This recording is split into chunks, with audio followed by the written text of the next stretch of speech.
Shahjahani park में आशा उषा महिला संगठन की हजारों महिलाएं अपने स्थायीकरण और 3 सूत्रीय मांगों को लेकर धरना दे रही हैं।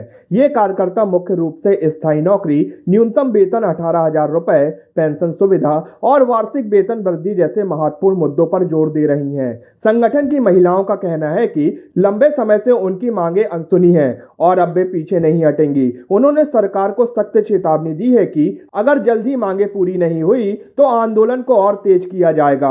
पार्क में नारेबाजी और बैनरों के साथ प्रदर्शन जारी है, जिससे इलाके में सुरक्षा के पुख्ता इंतजाम किए गए हैं। स्थानीय प्रशासन का कहना है कि मामले पर विचार चल रहा है, लेकिन महिलाओं का धरना बरकरार है। यह आंदोलन अन्य जिलों में भी फैलने के संकेत दे रहे हैं। हमारा अप्रैल 2024 से लेकर अभी तक का जो बचा हुआ भुगतान है वो अभी तक क्लियर नहीं है और मार्च में हमारी क्लोजिंग होती है तो पूरा बजट जो है वो ख़त्म कर दिया जाता है। तो हमारी मांग ये है कि जो हमारा रुका हुआ पैसा है वो हमको पूरा दिया जाए और जितना हमारा इंसेंटिव बनता है वो हमको पूरा दिया जाए।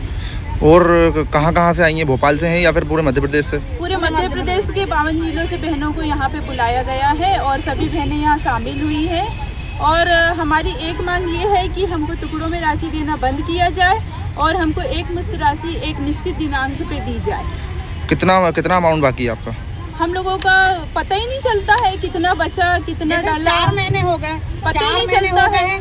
4 महीने हो गए, उसमें से 2,000 डाल दिए, 4,000 डाल दिए, यही तो राशि डल रही है। अब 4 महीने हो जाएंगे ऐसे टुकड़े में राशि डालेंगे तो 2-4 हज़ार, तो आशा कहाँ दिमाग लगाएगी कि हमारे पैसे कितने रह गए हैं, कितने बकाया है, कितने मिलना, यही दिमाग नहीं लगा रही। आशाओं का शोषण किया जा रहा, पैसा तो पूरा डाला ही नहीं रहा है। तो लाडली बहनाओं का कुछ मिल रहा है आप लोगों को? लाडली बहना का आपको कुछ नहीं मिल रहा, हमारा कुछ हुआ ही नहीं है। लाडली बहना का हमको नहीं मिलता है। आपका नाम क्या? जी, मैं मंजू कुशवाहा, छिंदवाड़ा जिला से मैं जिला अध्यक्ष हूँ। हमारा मेन मुद्दा ये है सर, क्योंकि हम लोग जो ज़मीनी स्तर से काम करते हैं, जिनको आशाओं को रीढ़ की हड्डी कहा जाता है, लेकिन हमको उस लायक हमको पेमेंट भी तो दिया जाए, जो कि हमारा मतलब कोई सरकारी कर्मचारी नहीं है। लेकिन हमको अगर कहीं जाना रहता है तो भी हमको उसको छुट्टी के लिए आवेदन लगाना पड़ता है। हमें पिछले 2025 में कहा गया था कि तुम्हें 1,500 रुपये इंसेंटिव बढ़ाकर दिया जाएगा, लेकिन आज तक के वो सरकार ने हमें दी नहीं है। ये पूरा मार्च क्लोजिंग हो जाएगा। नवंबर दिसंबर से हम लोग का अभी पेमेंट हुआ नहीं है। कुछ टुकड़ों में राशि दे दी जाती है, किसी की 2,000, किसी की 3,000, किसी की 2,500। तो क्या इतने में आशाएं अपना घर परिवार का पूरा पालन पोषण कर पाएगी कि अपने? तो आप सरकार से क्या क्या मांगे चाहती हैं? हम सरकार से ये चाहते हैं कि हमें समय पर हमारा भुगतान किया जाए। जो हमारी 1,500 रुपये की इंसेंटिव राशि जो बढ़ाई गई थी वो हमें दिया जाए।